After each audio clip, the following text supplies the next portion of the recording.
We are very excited to finally move into Chadbourne Phase B. This has been on our docket for a long time now. And we got the plans done, finally got the funding all lined up, and we got it out to bid and received those bids. So just a little bit of background to catch us all back up. We did Chadbourne Phase A back in April of 2020. And what that was a full storefront to storefront rehabilitation of everything, the sidewalks, the streets, the lighting, amenities, everything in there. And I think anyone that has been down Chadbourne Phase A can absolutely testify to what that has done for our downtown. It has completely transformed that particular corridor in a great way, and we see the economic benefit of that as well. So just again, a little reminder of what that Phase A was. We threw in a bunch of stuff into that project to really bring some vibrancy back into that corridor and back into downtown.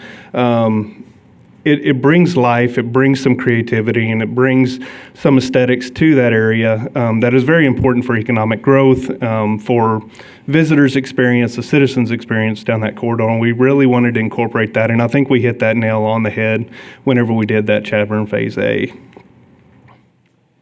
Chadbourne Phase B is going to be a continuation of Phase A. So we are finally going to finish that corridor all the way to the loop. So from Loop 306 all the way down to the river, to the bridge at the river, you're going to see a cohesive design that is going to extend what we did in Phase A all the way through that corridor.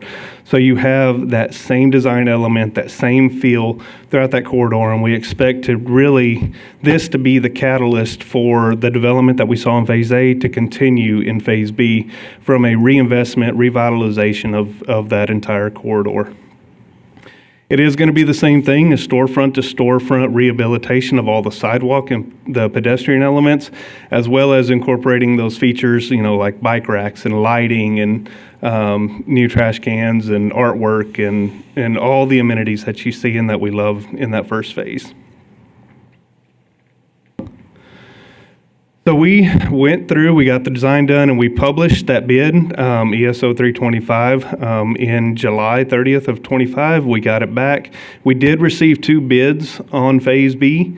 Tyzak Construction, who was the contractor for Phase A, and Reese Albert Inc., our local construction firm here. Reese Albert was the lowest overall bidder for that, and they met all the criteria that we needed, that we requested for the bid. This bid was a little unique in that as part of the funding for the bid, we have a TASA grant that was distributed through TxDOT. So if you all remember, we received an $18.4 million grant from TxDOT for a pedestrian and sidewalk corridor all the way throughout San Angelo. In working with TxDOT, we were able to break that into 2 phases, Phase 1, which is Phase B, Chadbourne Street Phase B, and Phase 2, which is the rest of that sidewalk element. So this is going to be using that TASA grant, and that TASA grant is actually going to pay for every pedestrian amenity in Phase A.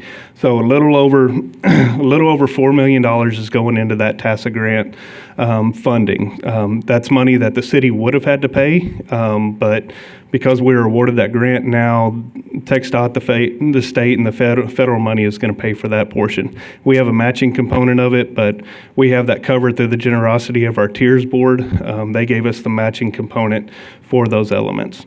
The only thing that is going to be coming out of the city coffers, if you will, is going to be coming from the street bond funds, and it is only the roadway portion of the project.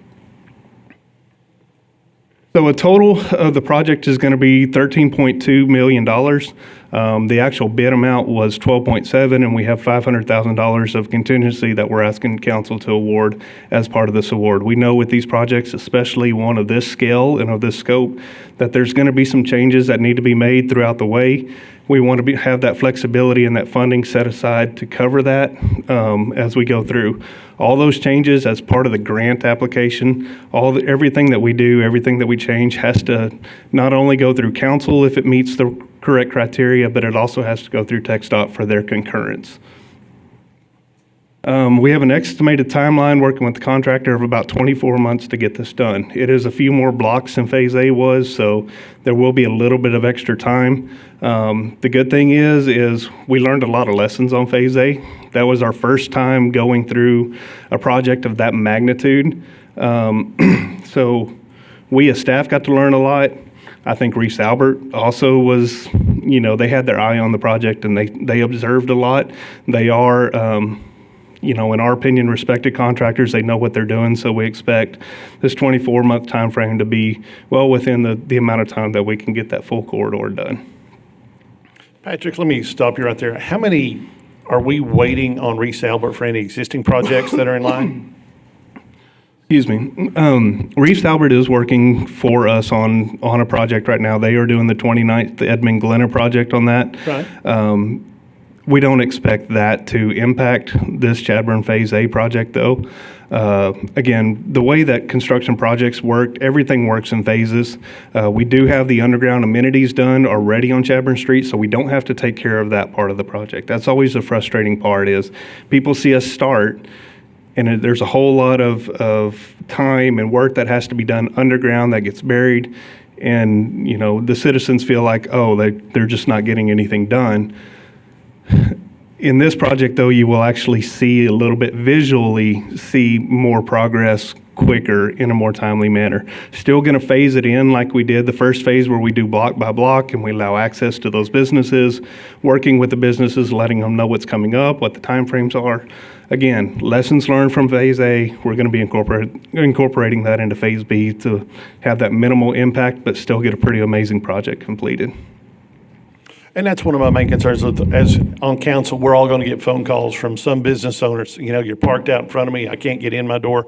I hope that we maintain the proper amount of time that we learned from the first project to give notices, as we always do. But I'm just giving heads up to everybody on council. We'll get phone calls, and they'll be in front of Myers, they'll be in front of House of Chemicals, they'll be in front of everything up and down the street. We just need to be prudent, and we're all going to back the team here, get it done, but as quickly and fast as we can. I do have an issue a lot of time with contingencies. I think that throws the number out that just allows you to mark it up to whatever you want to use the total contingency. I don't know if there's a way to regulate that. I'm sure there's not. That's just a pet peeve. I'm just whining. It's all done now. Go ahead with the rest of your presentation. I think that's pretty much wrapping it up. I think we all know what Phase A looks like. We're looking at wrapping that up on Phase B, getting that continuation done. Again, to your point, we're going to be working with those property owners, and I think the big key is to be honest. I think one of the downfalls, the pitfalls that we had with TIZAC in that first phase is we threw out a timeline that was extremely short, and we missed it, and that caused us a lot of consternation. The second part of it is we had a consultant doing the actual inspections of that project, and so we were relying on them to be kind of our liaison and our face. We're not going to do that this time. The city's going to be inspecting and monitoring that project, so we will have our own people be the face and the representative of the city on this project as well. Well, and I appreciate you, Patrick. I don't want that misunderstood. I have a priority of using local contractors to the fullest extent we can, but I think as it's city and tax-paying dollars here, we need to be prudent on what's allowed to happen and what I think our cost overruns are. Absolutely. With that, I'll open it up to the dais. Any questions? Mary? Karen? Taking us out to the Coliseum, right? It's coming. Thank you, Patrick. This is Yes, ma'am. exciting. Mr. Keeley? Harry? I've already said what I need to say. I doubt that, but anyway, on to Joe. Utilities have already been updated in this Yes, area? sir. Okay, so yeah, it should move. It should move a little bit smoother, quicker. Quicker, okay. Hebert? And real quick, sorry. No, but keep going. I thought you were done. I'm sorry. Is 500,000, I'm kind of contradicting Tom, is 500,000 enough on a contract this size? Typically Joe's up for reelection.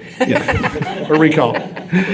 Typically, we do run about a 10% contingency is what we plan for in our projects, but with this one, it just didn't feel right to have a $1.3 million contingency. So we as staff sat down, kind of put pen to paper, looked at the design plans, looked at everything, because we've been through this reiteration 4 or 5 times with TxDOT already, so it has been pretty vetted by multiple eyes. We feel like 500,000 will be a good start for this project. I mean, no, don't get me wrong, I'm glad we're not using any more, and that's great that y'all have looked at it. So That just was a question of I think mine. last time That's a lot very of good. the I'm glad. variables related to a lot of that underground infrastructure that we ran into. Right. So since that's been taken, one question, are there any upper power lines that they're removing this time? They're going to be doing the same thing. Any overhead power lines are going to be either run back in the alleys of the businesses or in conduit underneath the street. So you won't see any of that up until you get to the S curve by the transit district. The logistics of moving those power lines, going underneath the loop, working with AEP, we did meet with them on site, and it's a nightmare to try to get those moved under there. So we made the concession that in that first leg of that corridor, those will be overhead. But it's because of the loop is causing a problem there. Yeah, I'm excited. I think you've done your research, and that's good. Thank you. Hebert? Well, I was going to say the same thing Joe did, just to kind of jab the mayor a little bit, but we'll leave that one alone. I assume too, Patrick, you probably learned some things on College Hills Boulevard with some of those businesses along there. I know there's a couple of us at least sitting up here. I'm looking down at my friend Karen that got hammered pretty good by some of those business owners. So I'm assuming there's some lessons we learned on College Hills that will help us on this project as well. We did, and the difference between this project and College Hills is that actual work zone is going to be much, much smaller. It's going to be a block at a time. And so the access to those businesses is going to be much more prudent. You're still going to have the side streets where you may have to walk around the corner of a block, but we do have the signage already prepared, or we are prepared to have the signage that says these businesses, list them by name within this block, are open for business, and just market that as heavily as we can so that we have as little impact. There's going to be an impact on them. We know that it is with every construction project. It's the nature of what it is, but we are cognizant of that, and we do try to minimize that as much as we can. I think to the extent we can get out in front with notifying them maybe a little sooner rather than closer to, anyway, I think the communication part will be a key. Yeah, we've only been talking about this project a couple of days now, so, no, for a few years, everyone's well aware of it. Downtown San Angelo and Monica are well aware of the project, so they're going to be helping us out with that, Good. with that communication as well. So we plan on making it as less impactful on the businesses as we can. Mayor, with that, I'd move approval of this. Let me make sure, Daniel, if you got any comments you want on this, you go. I'm good. I think that, I just want to state what everybody already knows. You already call them the Patrick Frerick. They do a great job. I mean, Shane Kelton, Patrick, and really organizing and really put this stuff together. And the logistics of it can be an absolute nightmare. And they do sort of wonderful job. So thank you, guys. All right, with that, I have a first from Tommy Hebert, a second from Karen Hesse Smith. One last question.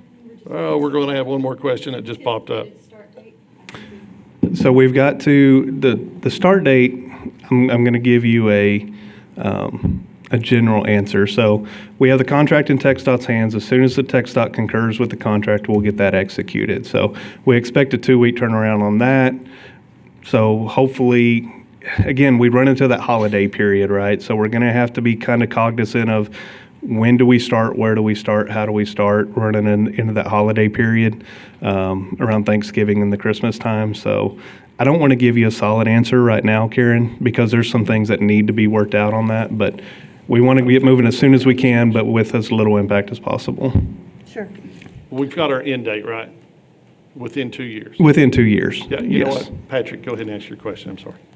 Just because of that, and that's such a draw for those businesses downtown, do we think we should push it until after the Christmas holiday? So let us work with Reese Albert to talk with them about what that phasing looks like and go through. Again, we started Phase A around that Christmas time, and we were aware of it. I think we actually pushed it where we started the big part of the project after the Christmas holidays. So we need to talk with them, feel it out, and really make a decision. We're going to do whatever is while we want to get it started, we also want to make sure that we're being aware and being stewards to our business owners along that corridor as well. Since we're so late in the year already, I mean, 2 months I don't think would kill We you. do We have- also talked to them like we did last time about certain blocks of time, for instance, during Christmas.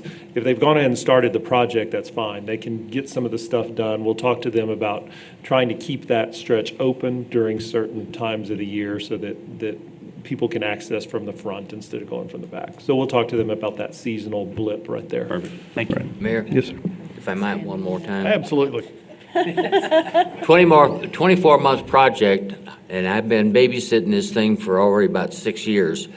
I'd like to have an invite back when you do the ribbon cutting. You got I think we want it done before he leaves. All Yeah. right, we'd like to have it done before he leaves. All right, with that, I've got a first and a second. Any public comment, Heather? With that, I'll take a vote. All in favor, say aye. Aye. Any opposed? With none opposed, item C passes 7-0.